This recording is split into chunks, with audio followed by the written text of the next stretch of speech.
Hello everyone, welcome back to the channel. Hope you are doing well and fine, and in today's video I'll be showing you how to track business expenses with Amex business cards. So without wasting any time, let's just jump right on the video and make sure to watch this video till the end and follow the steps as well. So the first thing that you need to do is prepare your tools like Amex business app or computer access to the Amex online account, your Amex business card and internet connection. Now the next step is to log into your Amex business account by simply heading over and opening up the app and logging with the user ID and password and then tapping on the sign in option. Then once you are logged in, what you need to do is tap on the account option on the bottom of your screen, and then once you're inside the account options, scroll down and then tap on recent transactions. Once you tap on recent transactions, what you need to do is you'll see all purchases made with a business card, and each transaction shows date, merchant and amount. You can also search by date, merchant or amount if needed as well. Then once done, simply tap on transaction and choose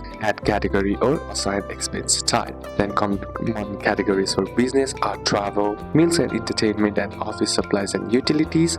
This helps track spending by category. Now in order to download expense reports, all you gotta do is select statement or reports. Once you select statement or reports, choose the date range, example last month or last quarter. Then simply tap on download CSV or PDF option and you can open it in Excel or Google Sheets, which is useful for accounting and taxes. So these are a couple of steps that you can apply, and that's it for today's video guys. Hope this video was useful to you. Leave a like if it did, comment down any questions that you have, and see you soon on the next one.